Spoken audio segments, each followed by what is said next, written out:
আল্লাহ রাব্বুল আলামিন যখন একা ছিলেন তারপর আল্লাহ পাক কি করেছেন জানতে ইচ্ছা করে না? আচ্ছা, আজকে আমরা হিস্ট্রিটা বলছি, শুনুন। আল্লাহ পাক একা ছিলেন, তারপর আল্লাহ সৃষ্টি করেছেন আরশে আজিম। আল্লাহ পাক সৃষ্টি করেছেন কি? আরশে আজিম। আরশ কি জিনিস?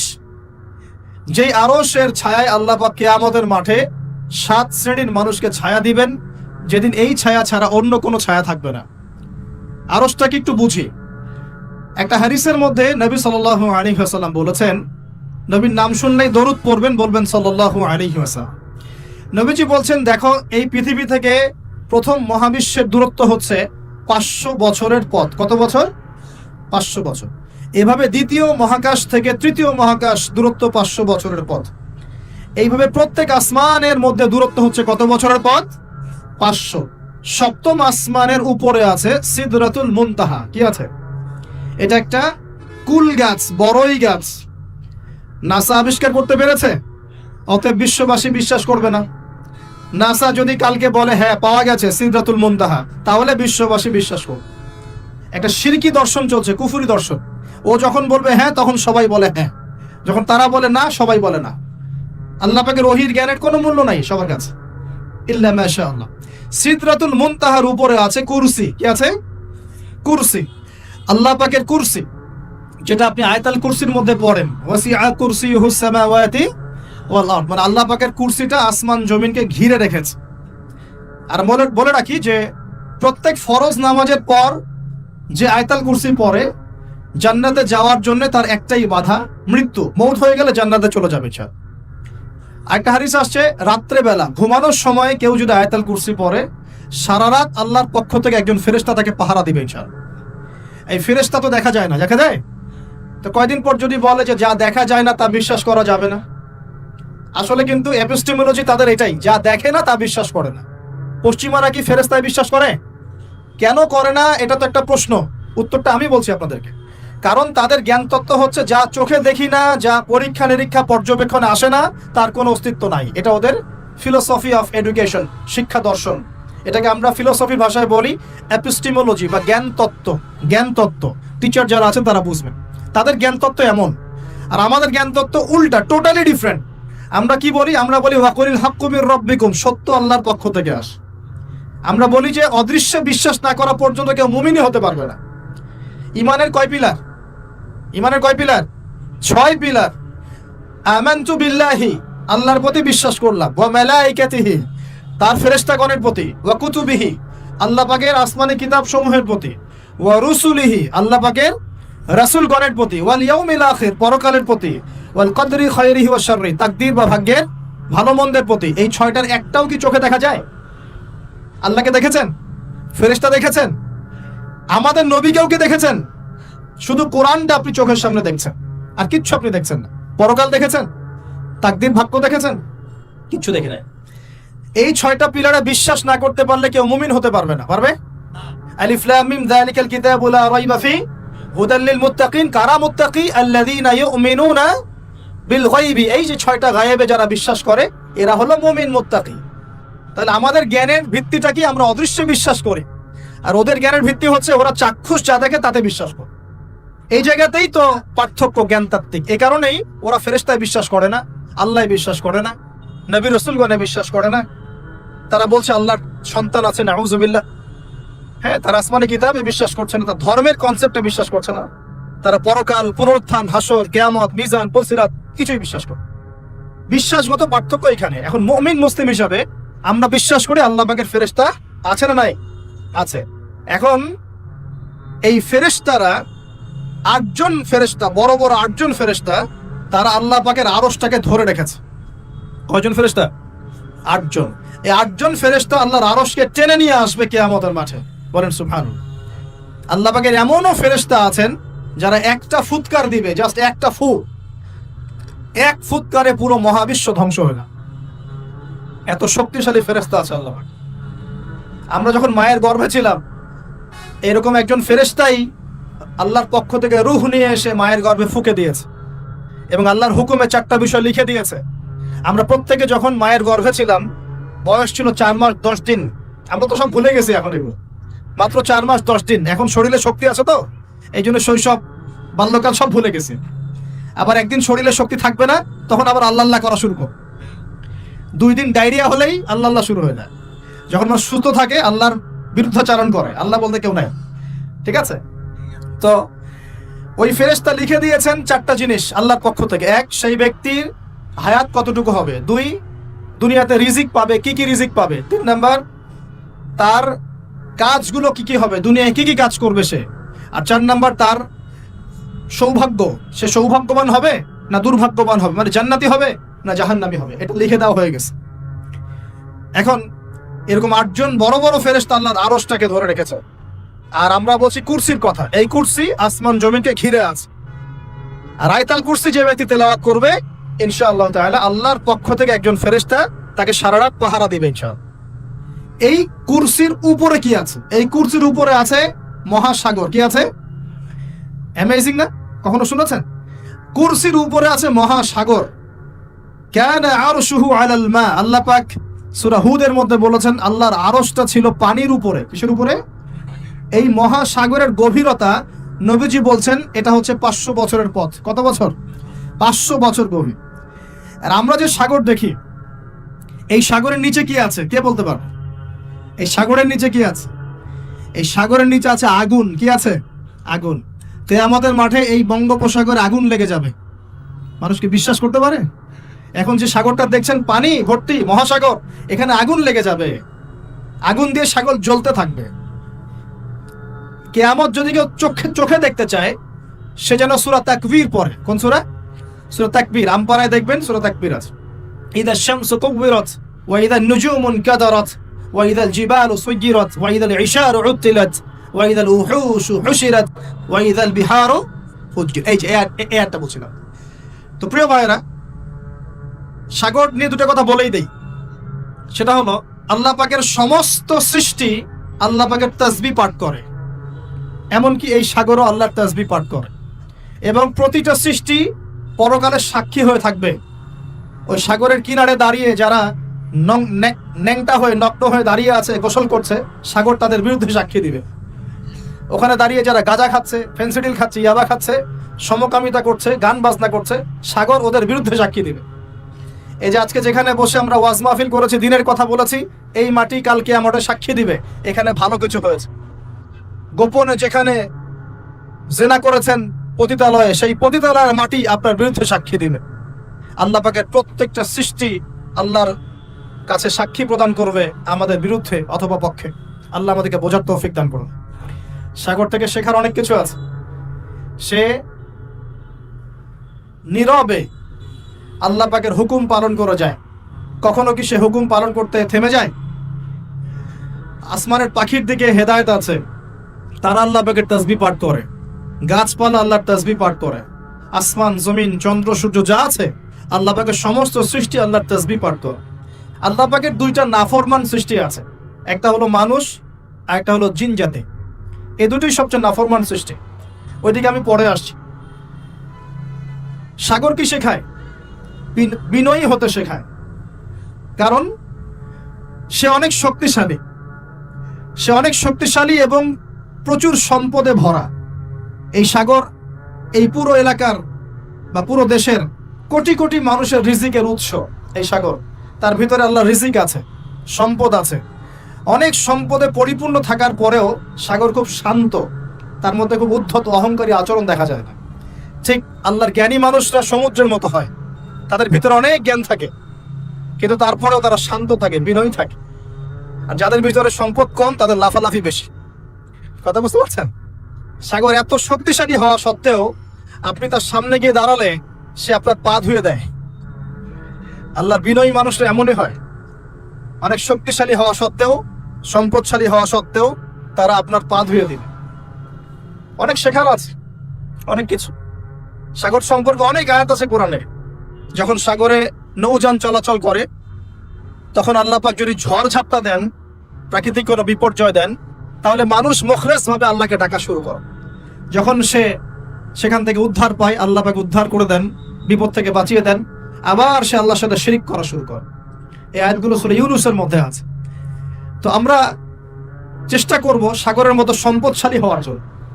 সম্পদশালী ভিতর থেকে, ভিতরে সম্পদ থাকবে, যেমন ভিতরে জ্ঞান থাকবে কিন্তু বাইরে বিনয়ী ভাব থাকবে, সাগরের মতো পা ধুয়ে দেওয়ার মানসিকতা থাকতে হবে।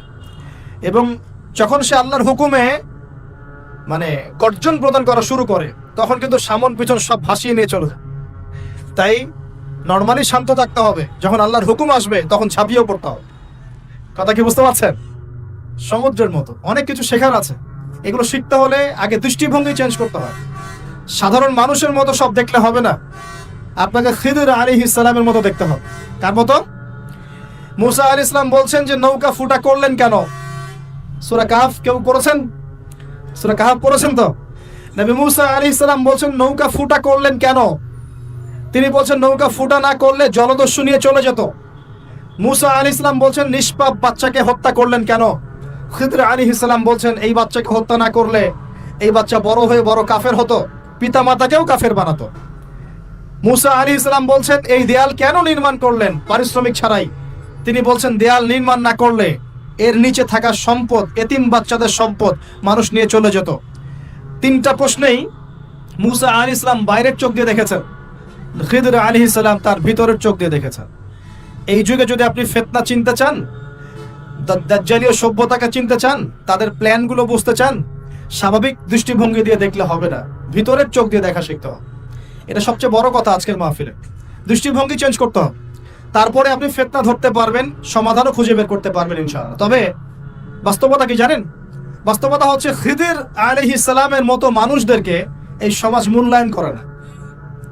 যাদের মধ্যে খিদরের মতো অন্তর্দৃষ্টি আছে তাদেরকে সমাজ মূল্যায়ন করে না, তাদেরকে মানুষ বলে পাগল। যেমন নবী সাল্লাল্লাহু আলাইহি ওয়াসাল্লামকেও মানুষ বলেছিল মাজনুন, পাগল হয়ে গেছে।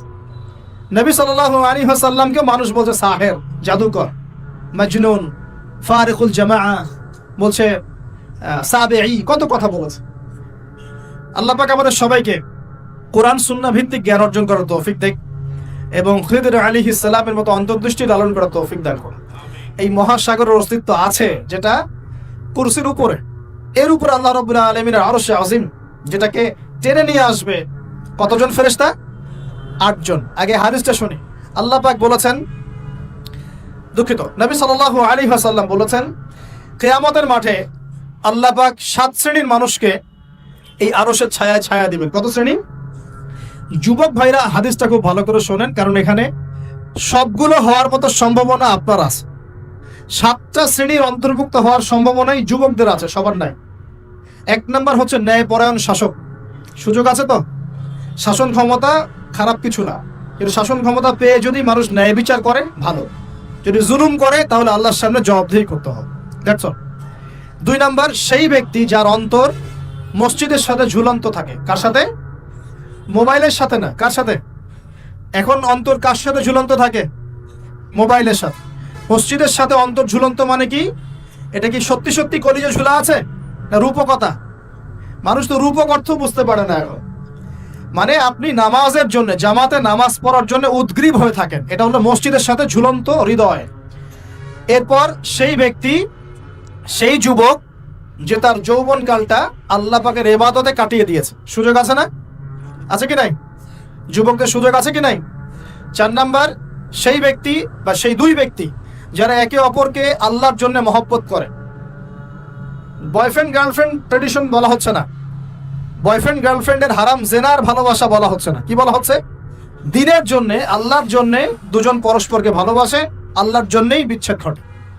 5 নাম্বার সেই ব্যক্তি যাকে, যুবক ভাই শোনেন ভালো করে, সেই ব্যক্তি যাকে কোনো সুন্দরী নারী জেনার জন্য ডাকে, সুন্দরী উচ্চ বংশের কোনো মেয়ে নিজেই জেনা করার জন্য ডাকে, কিন্তু যুবক বলে আমি আল্লাহকে ভয় করি, ইন্নী আখাফুল্লাহ, আমি আল্লাহকে ভয় করি।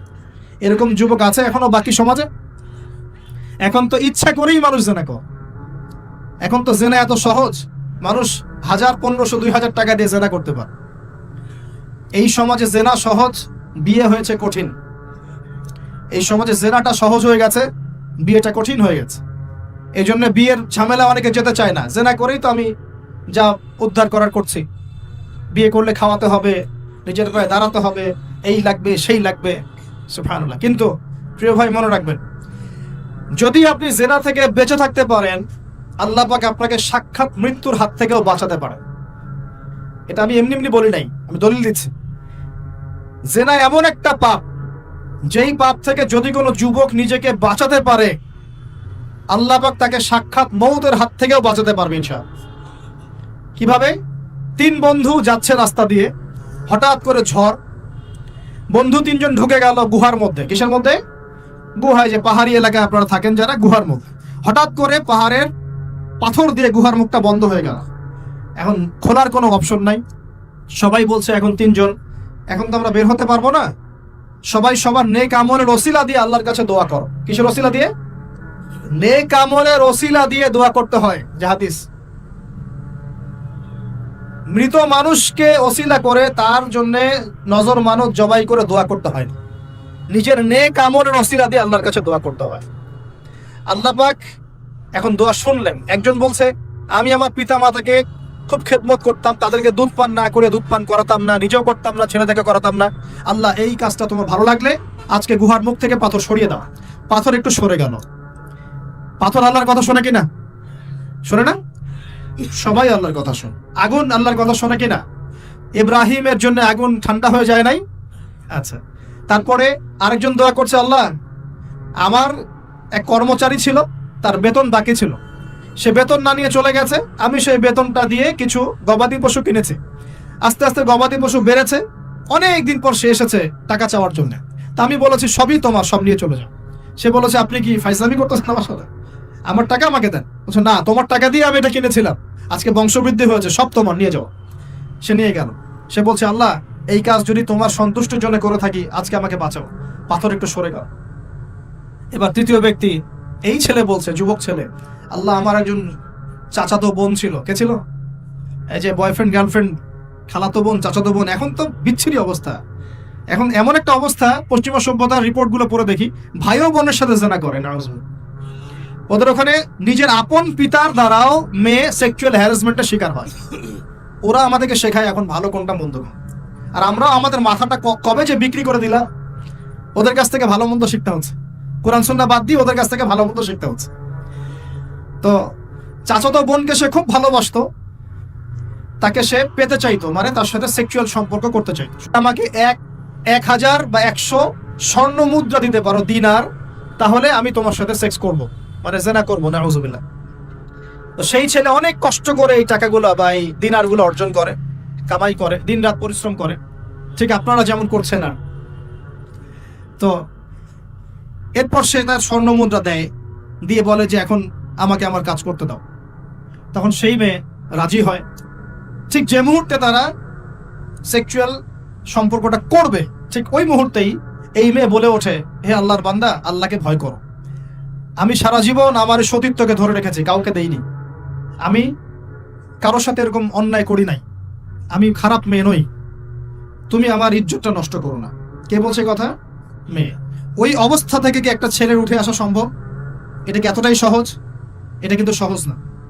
সত্যি কথা বলতে এই বিষয়টা কিন্তু এতটাও সহজ না। যারা অবিবাহিত তারা হয়তো বুঝতে পারবে না, বিবাহিতরা বুঝতে পারছে। তো ওই অবস্থা থেকে সেই টাকাগুলো না নিয়ে সেই স্বর্ণ মুদ্রা মেয়েকে দিয়ে ওখান থেকে সেই ছেলে উঠে আসে আল্লাহর ভয়ে।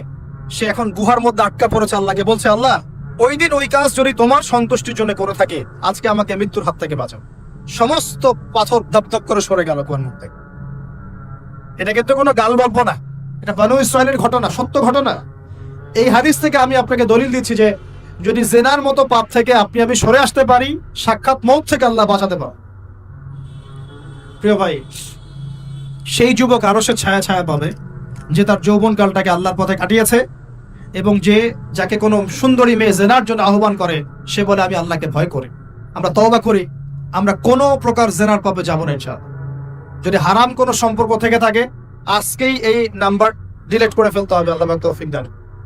ডিলিট করার আগে আবার ফোন করে বলেন না যে আজকে থেকে আর কথা বলবো না, তাহলে এই কথা আর কোনোদিন শেষ হবে না। একবারই বন্ধ, ডিসকানেক্টেড। কার জন্য? আল্লাহর জন্য। এবং এটা করার পর আল্লাহকে বলতে হবে, আল্লাহ, শুধু তোমার ভয়ে এবং তোমার সন্তুষ্টি পাওয়ার জন্য আমি জেনা থেকে বেরিয়ে আসলাম। আল্লাহ, তুমি আমাকে হেদায়েত দাও, ঈমান দাও, আমল দাও, এবং তোমার রাস্তায় আমাকে বেহিসাব রিজিক দাও। এবং নেককার কুমারী, নেককার প্রেমময়ী, তাকওয়াবান, মুত্তাকি একজন স্ত্রী আল্লাহ তুমি আমাকে দান করো। ইনশাআল্লাহ আল্লাহ পাক আপনাকে দান করো। আল্লাহ পাক দান করুন। আল্লাহ পাকের জমিন প্রশস্ত, আল্লাহর হাত প্রশস্ত। আল্লাহর হাতকে সংকীর্ণ মনে করবেন না, আল্লাহর জমিনকে সংকীর্ণ মনে করবেন না। আল্লাহ পাক যাকে ইচ্ছা বেহিসাব রিজিক দিতে পারে ইনশাআল্লাহ। আল্লাহ পাক আমাদের সবাইকে বেহিসাব রিজিক দান করুন বলি আমিন। আর কে? আর সেই ব্যক্তি যে এত গোপনে দান করে, যার বাহাত জানে না ডান হাত কি দান করেছে, যার বাহাত জানে না ডান হাত কি দান করেছে। আমাদের মতো নয় যে 10,000 টাকা দান করলে সবাইকে না জানানো পর্যন্ত ঘুম হচ্ছে না, এমন নয়। দান এমন গোপনে করে যে তার বাহাত জানে না ডান হাত কি দান করছে। আল্লাহ পাক আমাদের সবাইকে গোপনে দান করার তৌফিক দেয়। এর মানে এই না যে প্রকাশ্যে দান করা যায় না, প্রকাশ্যেও দান করা যায়। অন্যকে উৎসাহিত করার জন্য প্রকাশ্যেও দান করা যায়, কিন্তু গোপন দান আল্লাহর কাছে অনেক বেশি পছন্দের। আর 7 নাম্বার সেই ব্যক্তি যে নীরবে নিভৃতে গোপনে আল্লাহর কথা স্মরণ করে কাঁদে এবং তার চোখ দিয়ে অশ্রু প্রবাহিত হয়। এই 7 শ্রেণীর মানুষকে আল্লাহ পাক কিয়ামতের মাঠে আরশের ছায়ায় ছায়া দিবে ইনশাআল্লাহ। আমরা কি পেতে চাই? আল্লাহ পাক এই আরশ সবার আগে সৃষ্টি করেছেন। তারপর কি সৃষ্টি করেছেন? কলম। কি? কলম। কলম সৃষ্টি করে আল্লাহ পাক বলেছেন উকতুব, লিখো। কলম বলছে মাযা আকতুব, আমি কি লিখবো? আল্লাহ বলছেন কিয়ামত পর্যন্ত যা হবে সব লিখো। লাউহে মাহফুজে কলম লেখা শুরু করেছে, কিয়ামত পর্যন্ত যা হবে সব লেখা হয়ে গেছে আমাদের। অতএব রিজিক নিয়ে আপনার টেনশন করার কোনো দরকার নাই, যা লেখা হয়েছে পাবেন ইনশাআল্লাহ।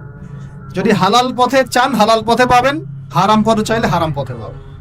আপনি যা তাকদিরে আছে এর বাইরে আপনি কিছু পাবেন যতই চেষ্টা করেন।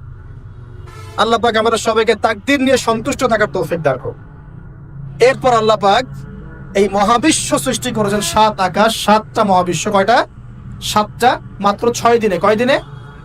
6 দিনে। ফি সিত্তাতি আইয়াম, 6 দিনে। আল্লাহ পাকের একদিন কিন্তু আমাদের দিনের মতো নয়। সূরা মাআরিজের মধ্যে আছে আল্লাহ পাকের একদিন আমাদের 50,000 বছরের সমান। কত হাজার বছর? 50,000 বছর। কিয়ামতের মাঠটাও হবে, ওই দিনটাও হবে 50,000 বছর।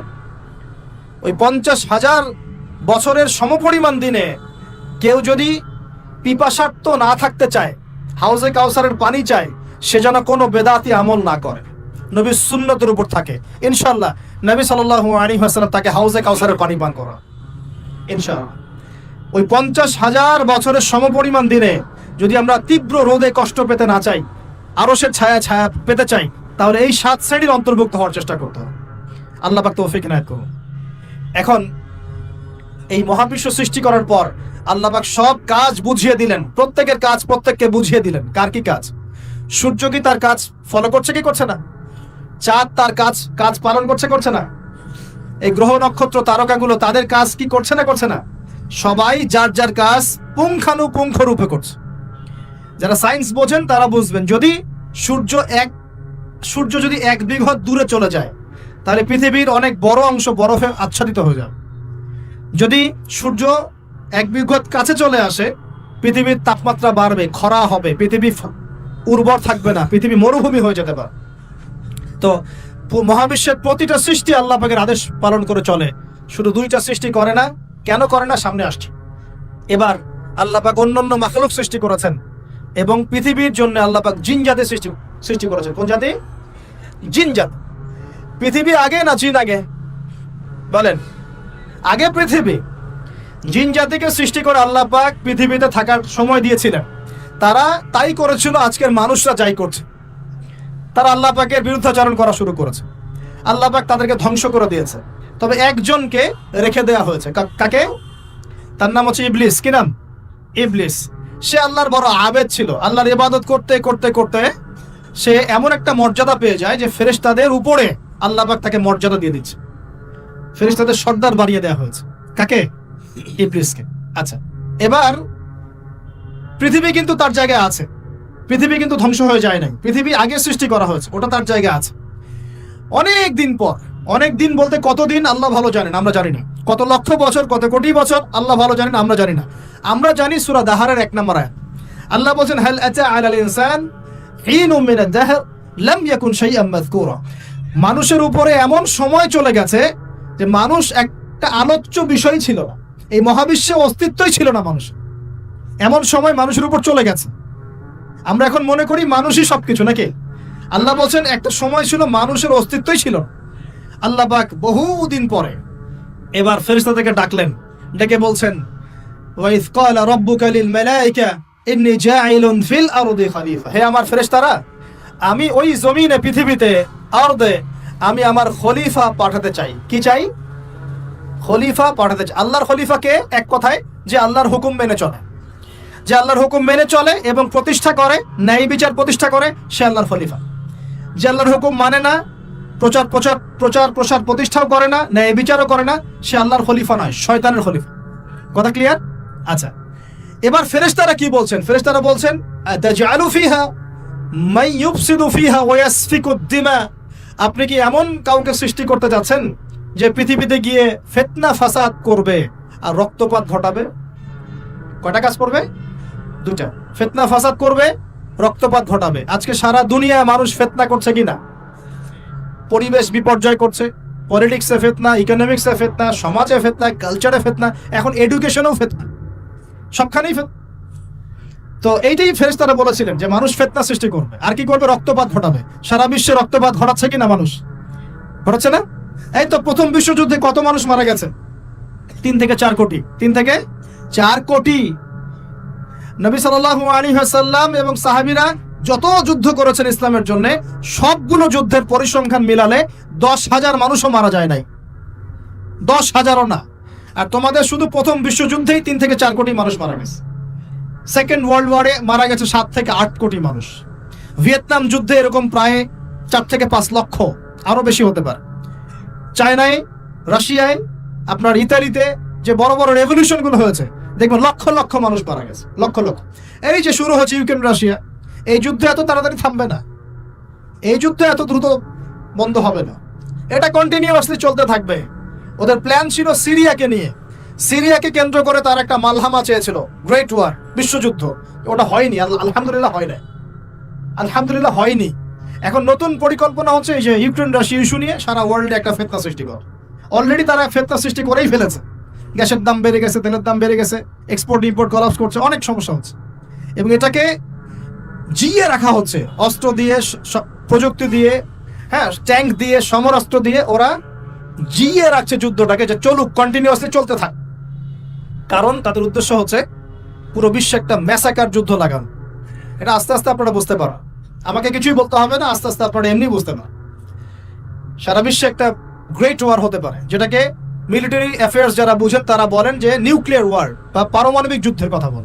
এটা কিন্তু আমাদের দরজায় দাঁড়িয়ে আছে। আমরা দোয়া করি এমনটা না হোক, কিন্তু হতে পারে। আমরা দোয়া করি এমনটা না হোক, কিন্তু হতে পারে। হলে কি হবে সেই চিন্তা আমাদের করতে হবে। তো যারা বলে ইসলাম তরবারির জোরে ছড়িয়েছে, তাদের এইসব কথা বলার কোনো অধিকার নাই, এতে লজ্জা করা উচিত। কারণ শুধু ফার্স্ট ওয়ার্ল্ড ওয়ারেই 3 থেকে 4 কোটি মানুষকে তারা মেরে ফেলেছে। আমরা কি তরবারের জোরে ইসলাম প্রচার করেছি, নাকি আদর্শের জোরে হয়েছে? আদর্শ দেখে, মুসলিমদের চরিত্র দেখে, তাদের চারিত্রিক মাধুর্য দেখে, কোরআন সুন্নাহর প্রামাণ্যতা দেখে লক্ষ লক্ষ মানুষ ইসলাম কবুল করেছে, আলহামদুলিল্লাহ। এখনো করছে, আলহামদুলিল্লাহ। এখন যে সারা বিশ্বে মানুষ মুসলিম হচ্ছে, কোন জায়গায় মুসলিমরা গলার জোরে, তরবারের জোরে ইসলাম প্রচার করছে দেখান দেখি। এখন কি বিশ্বে মানুষ মুসলিম হচ্ছে না? হচ্ছে কি না? পশ্চিমা সভ্যতার মানুষরা মুসলিম হচ্ছে না? এখন কি আমরা যুদ্ধ করছি? তরবারি দিয়ে ওদেরকে ধরে রেখেছি, এই ইসলাম কবুল করে, এটা বলেছে? প্রিয় ভাইয়েরা, যেটা বলতে চাচ্ছিলাম, ফেরেশতারা বলেছেন রক্তপাত ঘটাবে আর ফাসাদ সৃষ্টি করবে। তারা কি সঠিক না ভুল? ফেরেশতারা সঠিক না ভুল? সঠিক। তারা কি গায়েব জানতেন? উত্তর না। তারা কিসের আলোকে বলেছেন? ওই যে বাসিরা, দূরদর্শিতা। জিন জাতি যা করেছে এরা তো তাই করতে পারে। আল্লাহ পাক কি বলছেন? আল্লাহ পাক বলছেন ইন্নী আ'লামু মা লা তা'লামুন, আমি যা জানি তোমরা তা জানো না। মানে আমার অনেক শুকরগুজার বান্দা থাকবে যারা আমার আনুগত্য করবে, আমার বিরুদ্ধাচরণ করবেন। আমরা ওই বান্দাদের অন্তর্ভুক্ত হতে চাই, আল্লাহ পাক কবুল করুন বলিয়া। এটা বলে রাখি যে জান্নাতের 120টা কাতার হবে। কয় কাতার? 120 কাতার। এর মধ্যে 80টা কাতার হবে উম্মতে মুহাম্মাদের মধ্য থেকে, আলহামদুলিল্লাহ। এবার আল্লাহ পাক আদম আলাইহিস সালামকে সৃষ্টি করলেন নিজ হাতে। সূরা সাদের মধ্যে আল্লাহ পাক বলেছেন খলাকতু বিয়াদাই, আমি নিজ হাতে ওকে সৃষ্টি করেছি। আল্লাহর হাত কেমন সেটা ব্যাখ্যা করার দরকার নাই, এগুলো নিয়ে চিন্তা করতে যাবেন না। আল্লাহ পাক আল্লাহ পাকের মতোই, কারোর সাথে সাদৃশ্যপূর্ণ নন। আল্লাহ পাক এবার আদম আলাইহিস সালামকে সৃষ্টি করে নাম শিক্ষা দিলেন। ওয়াল্লামা আদম আল আসমাআ কুল্লাহা, এই মহাবিশ্বের যত জ্ঞান আল্লাহ পাক আদম আলাইহিস সালামকে শিক্ষা দিলেন। বলেন সুবহানাল্লাহ। এখান থেকে দলিল পেলাম আমাদের পিতা বানর থেকে হয় নাই, আমাদের পিতাকে আল্লাহ পাক সৃষ্টি করেছে। আমাদের পিতাকে কে সৃষ্টি করেছেন? আল্লাহ রাব্বুল আলামিন। তাও আবার নিজ হাতে, মানে কি? ভালোবাসা দিয়ে, ভালোবেসে, মহব্বতের সাথে। এই খলাকতু বিয়াদাই, আমি নিজ হাতে সৃষ্টি করেছি, এই কথা মানুষ ছাড়া, আদম আলাইহিস সালাম ছাড়া অন্য কারো জন্য আল্লাহ পাক বলেন নাই। অন্য সবার জন্য আল্লাহ পাক বলেছেন ইযা আরাদা শাইআন আইয়াকুলা লাহু কুন ফায়াকুন। যখন আল্লাহ পাক কিছু করতে চান খালি বলেন কুন, হও, ফায়াকুন, হয়ে যায়। ওখানে আল্লাহ পাক বলেন নাই সাগর সৃষ্টি করেছে হাত দিয়ে, এই গ্রহ নক্ষত্র সৃষ্টি করেছে আমার হাত দিয়ে। আল্লাহ পাক এমনটা বলেন নাই। আদম আলাইহিস সালামকে আল্লাহ পাক কত মহব্বত করেন, আল্লাহ পাক বলছেন যে আমি তাকে আমার নিজ হাতে সৃষ্টি করেছি। আর আজকে তোমরা শেখাচ্ছ মানুষকে, আস্তাগফিরুল্লাহ, যে মানুষ বানর থেকে হয়ে যায়। কত বড় কুফরি, কত বড় শিরক, কত বড় লজ্জা। নিজের সম্মান মানুষ নিজেই ভাবে নষ্ট করতে পারে, নিজের সম্মান নিজে নষ্ট করতে পারে। আমাদেরকে আল্লাহ সৃষ্টি করেছেন আদম আলাইহিস সালাম থেকে। তারপরে যান, শুধু সৃষ্টি করেন নাই, আল্লাহ পাক সমস্ত নাম শিক্ষা দিয়েছেন। নাম মানে এখানে শুধু নাম, মঙ্গল, নেপচুন, প্লুটো এগুলো না। নাম মানে হচ্ছে জ্ঞান। নাম মানে কি? জ্ঞান। একটা এক্সাম্পল দেই, যখন আপনি বাচ্চাকে বলেন যে A for Apple, A for কি? অ্যাপল যে শিখাচ্ছেন, অ্যাপল বলতে কিন্তু সে শুধুমাত্র একটা ওয়ার্ড শিখে না, ও কিন্তু শিখে অ্যাপল মানে একটা এমন কিছু যেটা খেতে হয়। কি করতে হয়? খেতে হয়। যখন আপনি শেখান এ ফর অ্যান্ট, ও বুঝতে পারে অ্যান্ট হচ্ছে একটা সৃষ্টি, এটা চলাচল করে কালো কালো দেখতে, ও কিন্তু মাথার মধ্যে ওটা ছবি এঁকে নেয়। তো এটা নাম মানে শুধু নাম না, জ্ঞান। আল্লাহ পাক আদম আলাইহিস সালামকে সমস্ত জ্ঞান শিক্ষা দিলেন। আল্লামাল ইনসান মা লাম ইয়ালাম, আল্লাহ বলছেন আমি মানুষকে সেই জ্ঞান শিক্ষা দিয়েছি যা মানুষ জানতো না। মানে আমরা সৃষ্টিগতভাবে জ্ঞানী ছিলাম না, আল্লাহ পাক জ্ঞান শিক্ষা দিয়েছেন। কোন জ্ঞান শিক্ষা দিয়েছেন? যে জ্ঞান ফেরেশতাদেরও ছিল না। বলেন সুবহানাল্লাহ। আল্লাহ পাক জ্ঞান শিক্ষা দিয়ে ফেরেশতাদের সামনে নিয়ে গিয়ে বলছেন তোমরা এই নামগুলো বলো দেখি। ফেরেশতারা বলছেন লা ইলমা লানা ইল্লা মা আল্লামতানা, আল্লাহ আমাদের তো সেই জ্ঞান নাই, যা আপনি শিখিয়েছেন অতটুকুই জানি, এর বেশি জানি না। এবার আল্লাহ পাক বলছেন ইয়া আদম আম্বিহুম বিআসমাইহিম, আদম তুমি সব নাম বলে দাও দেখি। আদম আলাইহিস সালাম সমস্ত নাম ধর করে সব বলে দিলেন। আমাদের পিতা জ্ঞানী ছিলেন না? ছিলেন না। আল্লাহ পাক নিজে তাকে জ্ঞান শিক্ষা দিয়েছে। আর আমরা বলছি মানুষ আস্তাগফিরুল্লাহ অন্য প্রাণী থেকে আসছে। সুবহানাল্লাহ, কত অদূরদর্শী মানুষেরা, কত সুদূর প্রসারী একটা কুফরি মতবাদ। এবার আল্লাহ পাক আদম আলাইহিস সালামকে বলছেন তুমি নাম বলে দাও, তিনি সব নাম বলে দিলেন। এবার গিয়ে আল্লাহ পাক ফেরেশতাদেরকে বলছেন এবার তোমরা একটা কাজ করো।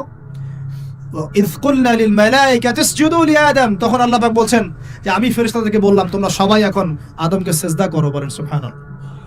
কত সম্মান আমাদের পিতার। মহাবিশ্বে ফেরেশতাদের সামনে আল্লাহ পাক তাকে সিজদা করালেন ফেরেশতাদেরকে দিয়ে। ফাসাজাদু, সবাই সিজদা করলো, ইল্লা ইবলিস। কে সিজদা করলো না? ইবলিস। এখানে একটা বিষয় মনে রাখেন, আমাদের পিতাকে কিসের কারণে সম্মানিত করা হয়েছে? শারীরিক গঠন, চেহারার সৌন্দর্য, টাকা পয়সা, রিজিক, কোনটার কারণে? এইটাই মনে রাখবেন। মুসলিম উম্মাহ যদি আজকে সারা বিশ্বের নেতৃত্ব দিতে চায়, সবাইকে জ্ঞানী হতে হবে, জ্ঞানের বিপ্লব ঘটাতে হবে। বলেন সুবহানাল্লাহ। বলেন আমিন।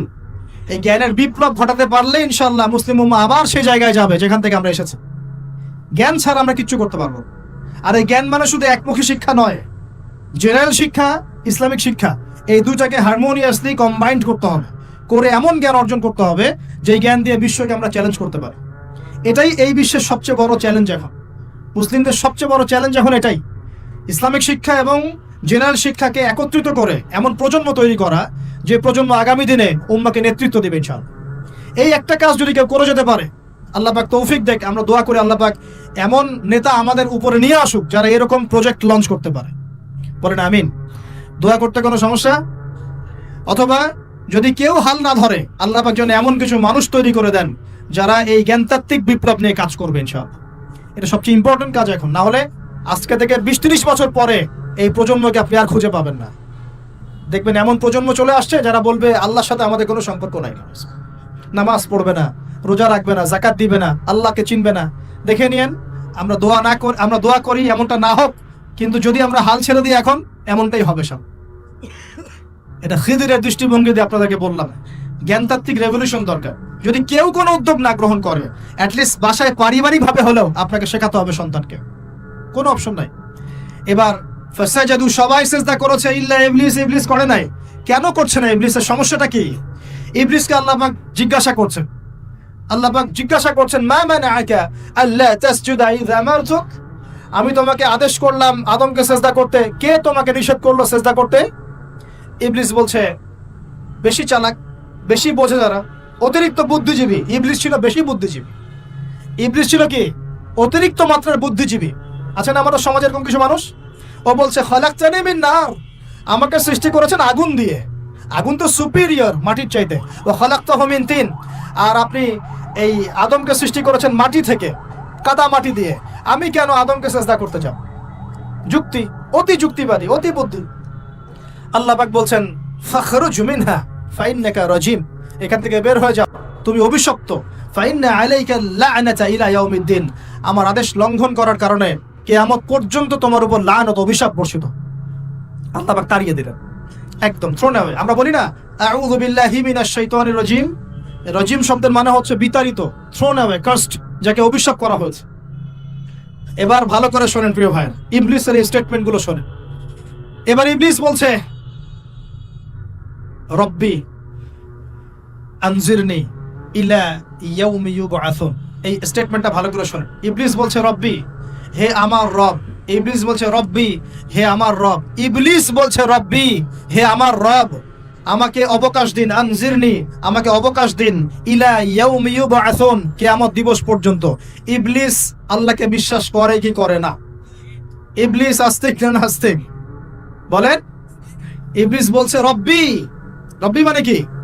হে আমার রব। রব্বি মানে রব না, রব্বি মানে আমার রব। রব্বুন মানে রব, রব্বুহু তার রব, রব্বুহুম তাদের রব, রব্বুকা মানে তোমার রব, রব্বুকুম মানে তোমাদের রব, রব্বি মানে কি? আমার রব, রব্বুনা আমাদের রব। এটা গ্রামার, বুঝতে পারছেন? ইবলিস বলছে, রব্বি মানে কি? হে আমার রব, আনজিরনি, আমাকে অবকাশ দিন, ইলা ইয়াউমি ইউবআসুন, কিয়ামত দিবস পর্যন্ত। ইবলিস আস্তিক না নাস্তিক? তাহলে এখন বলেন তো, আমরা যারা দুনিয়াতে আল্লাহকে অস্বীকার করছি, তারা ইবলিসের চেয়ে বড় না ছোট? দলিল দিলাম তো, নাকি এমনি এমনি বললাম? আচ্ছা, আল্লাহ পাক বলছেন, যাও, ফাইন্নাকা মিনাল মুনজারিন, তোমাকে অবকাশ দেয়া হলো, কারণ কিয়ামত পর্যন্ত সময় আল্লাহর কাছে খুব বেশি কিছু না। মানে একদিনেরও কম, অল্প সময়, একটা সকাল একটা সন্ধ্যার মতো। ঠিক আছে, দিলাম, যাও। এবার ইবলিস চ্যালেঞ্জ করছে। এই চ্যালেঞ্জটা আমাদের সবাইকে মনে রাখতে হবে, সারা জীবন ইবলিসের এই স্টেটমেন্টটা মনে রাখতে হবে। সেটা কি? ইবলিস বলছে, ফাবিমা আগওয়াইতানি, সূরা আরাফ পড়ে দেখবেন। ইবলিস বলছে, ফাবিমা আগওয়াইতানি, আপনি যে আদমের কারণে আমাকে আজকে বের করে দিলেন জান্নাত থেকে, লা আকুদান্না লাহুম সিরাতাকাল মুস্তাকিম, আমি সেই আদমের সরল পথে ওত পেতে বসে থাকবো, চুপটি ঘাপটি মেরে বসে থাকবো, ঘাপটি মেরে ওর জন্য বসে থাকবো। আর সুম্মা লাতিয়ান্না মিন বাইনি আইদিহিম, আমি অবশ্যই তার সামন থেকে আসবো। সুম্মা লাতিয়ান্নাহুম মিন বাইনি আইদিহিম, আমি আদম সন্তানদের সামন থেকে আসবো, সামন থেকে মানে সরাসরি ওয়াসওয়াসা দিব। ওয়া মিন খালফিহিম, পেছন থেকে আসবো মানে পিছন থেকে ওয়াসওয়াসা দিব। ওয়া আন আইমানিহিম, ডান দিক থেকে ওয়াসওয়াসা দিব। ওয়া আন শামাইলিহিম, বাম দিক থেকে আসবো। ওয়া লা তাজিদু আকসারাহুম শাকিরিন, আপনি বেশিরভাগ আদম সন্তানকে শুকরগুজার পাবেন না। ইবলিস ঠিক বলেছে না ভুল বলেছে? বেশিরভাগ মানুষ নামাজ পড়ে না, বেশিরভাগ মানুষ সুদ খায় কি খায় না, বেশিরভাগ মেয়ে এখন বেপরদায় চলে কি চলে না, বেশিরভাগ মানুষ এখন অন্যায় করে কি করে না, বেশিরভাগ মানুষই আল্লাহ থেকে দূরে চলে। ইবলিস কিন্তু ঠিকই বলেছে, ঠিক বলে নাই?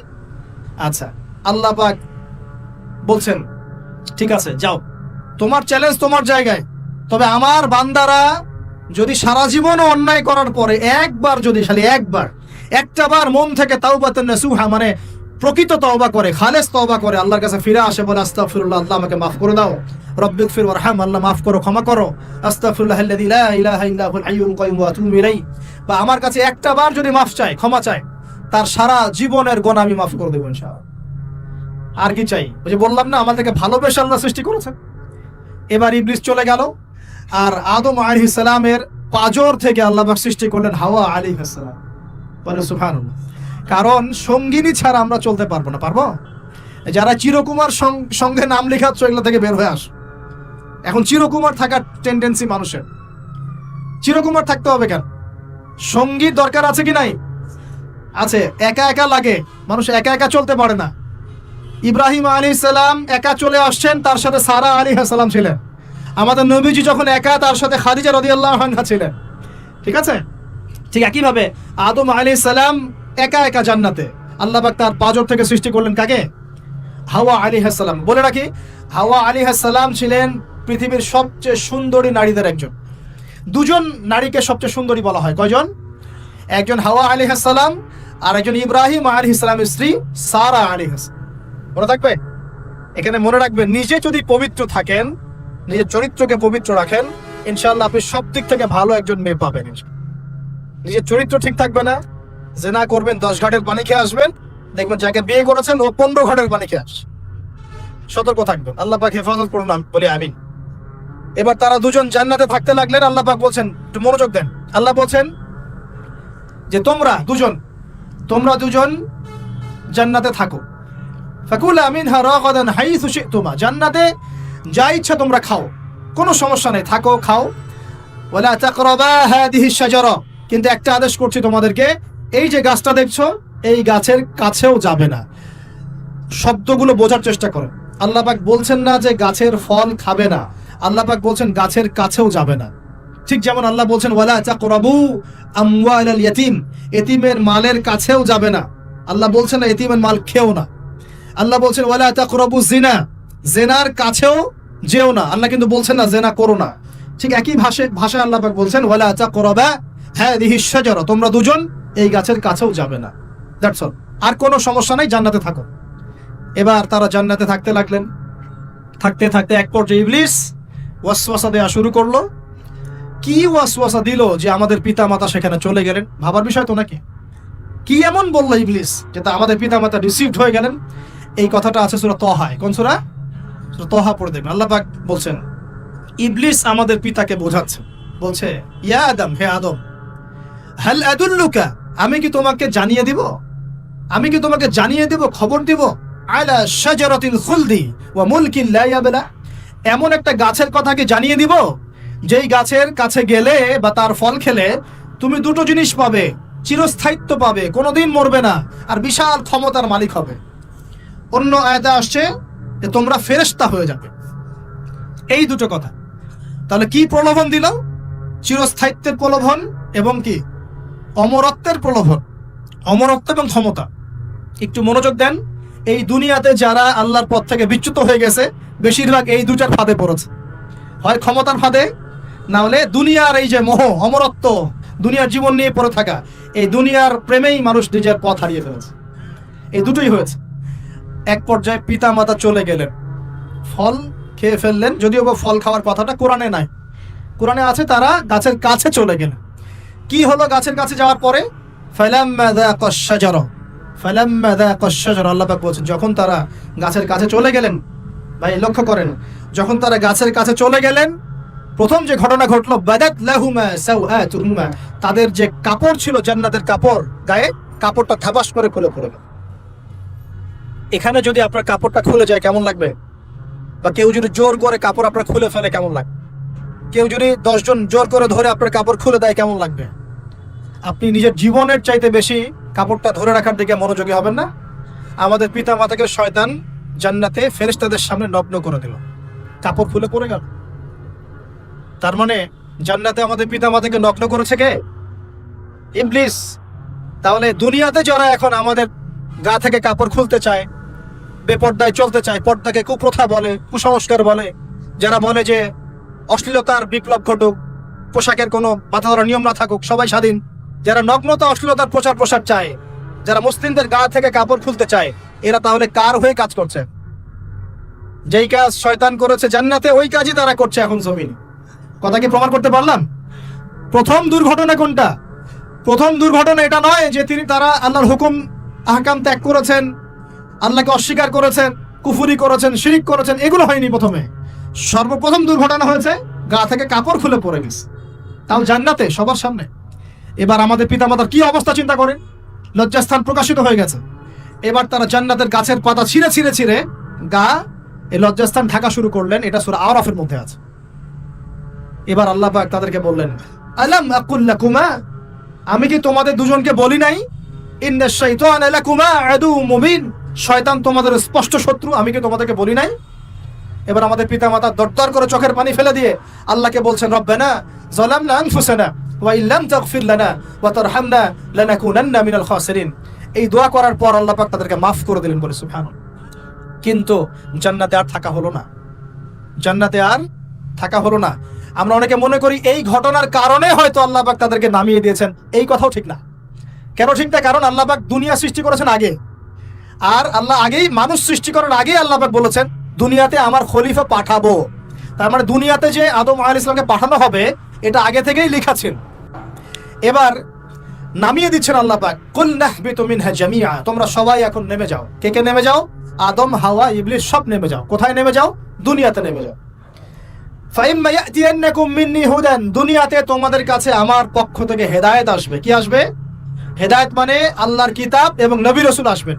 ফামান তাবিআ হুদায়া, যারা আমার হেদায়েতকে মেনে চলবে, ফালা খাউফুন আলাইহিম ওয়ালা হুম ইয়াহজানুন, তাদের কোনো টেনশন নাই, কোনো ভয় নাই। যে জান্নাত থেকে এসেছো ওখানেই ফিরে আসবে ইনশাআল্লাহ। কিন্তু ওয়াল্লাযীনা কাফারু ওয়া কাযযাবু বিআয়াতিনা, যারা আমার আয়াতকে মিথ্যা প্রতিপন্ন করবে, অস্বীকার করবে, ফাউলাইকা আসহাবুন নার, এরা হবে জাহান্নামের অধিবাসী। হুম ফিহা খালিদুন, তারা সেখানে ওই শয়তানের সাথে চিরস্থায়ী হবে। এই দর্শনটা কি সহজ না কঠিন?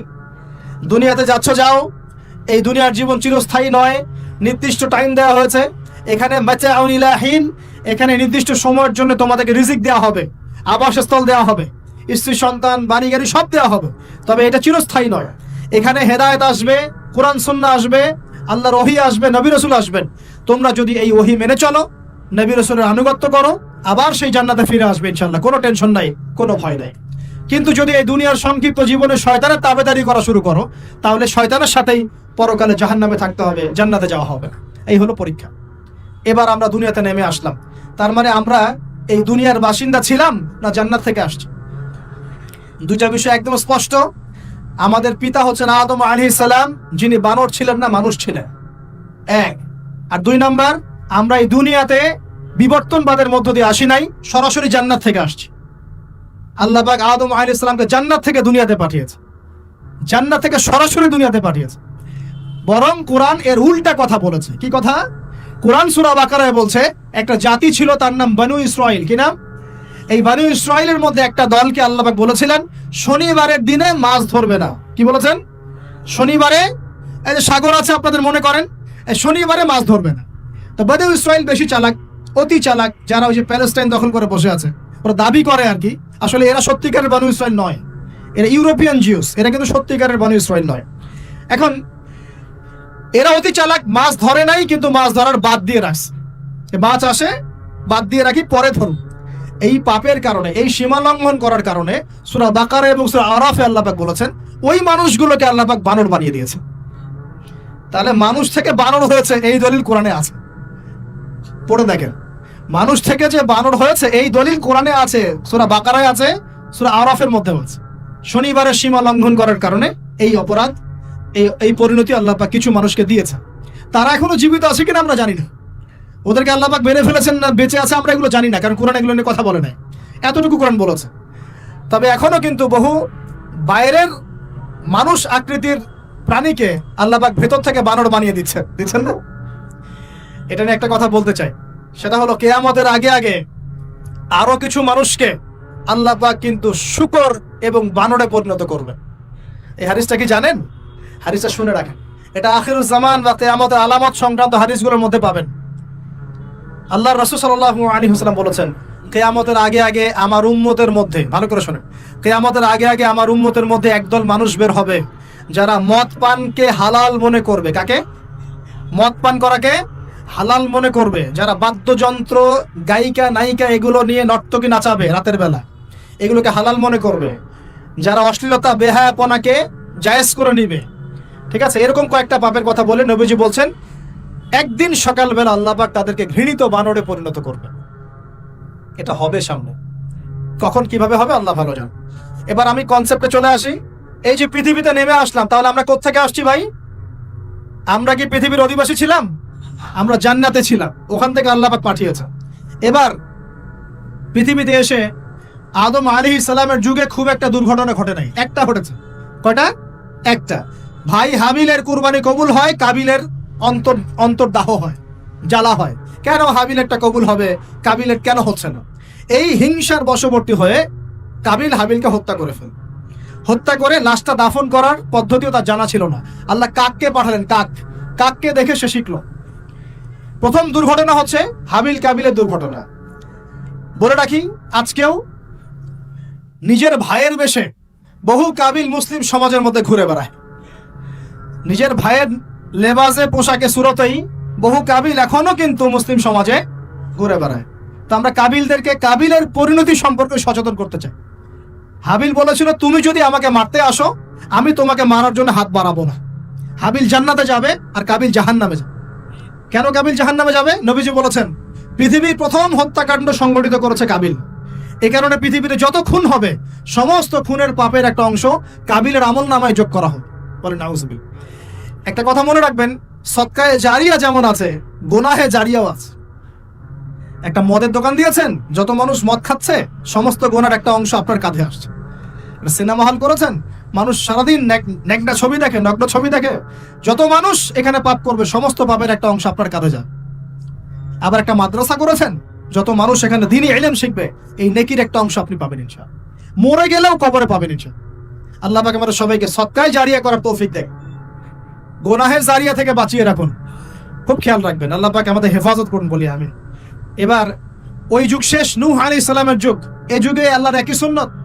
নূহ আলাইহিস সালাম 950 বছর দাওয়াত দিলেন, 40টা বা 80টা পরিবার ইসলাম কবুল করেছে, বাকিরা করে নাই।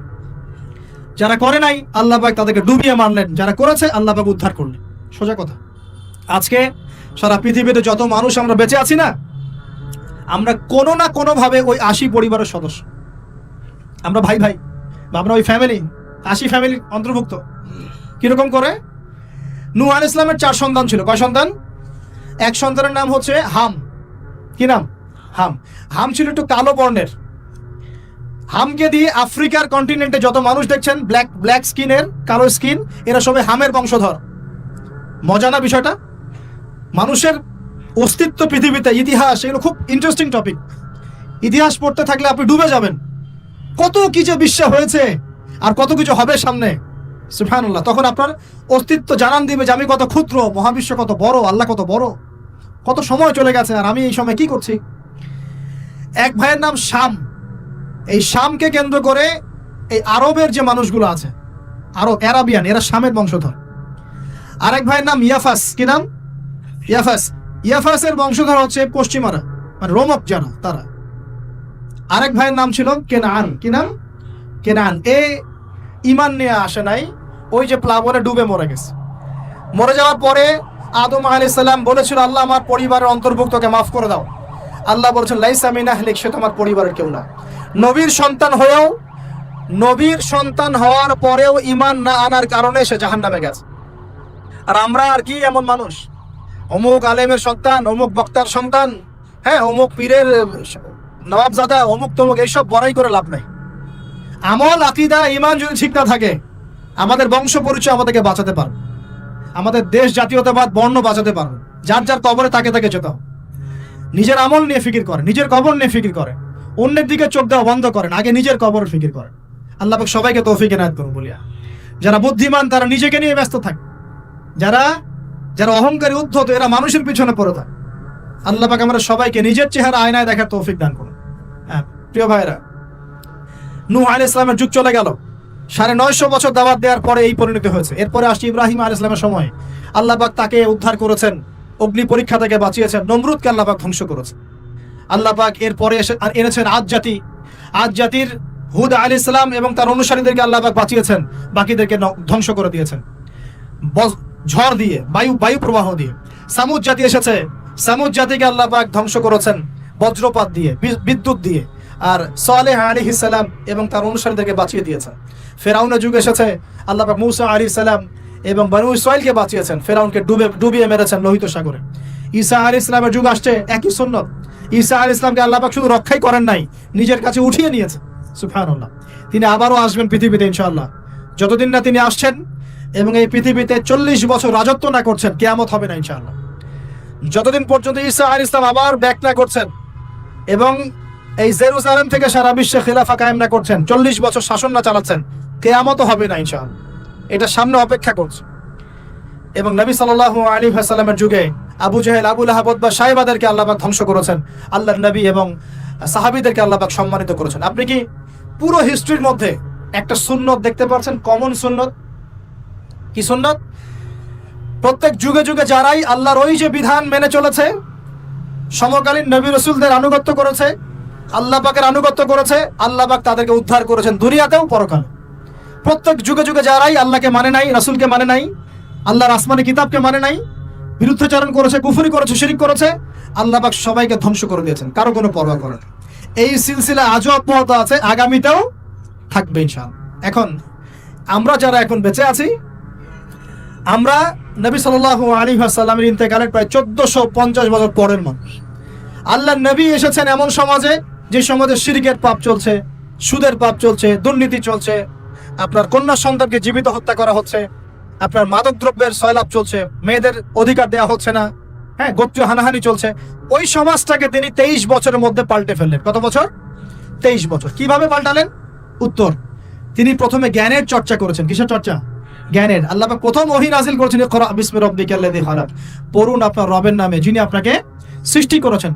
নবী সাল্লাল্লাহু আলাইহি ওয়াসাল্লাম সাহাবীগণ কোরআনের 6টা হক আদায় করেছেন। কয়টা হক? 6টা। তারা কোরআন পড়া শিখেছেন। আমরা সবাই কোরআন পড়া শিখবো তো ইনশাআল্লাহ? তারা কোরআনের অর্থ শিখেছেন। আমরা কোরআনের অর্থ শিখবো তো ইনশাআল্লাহ?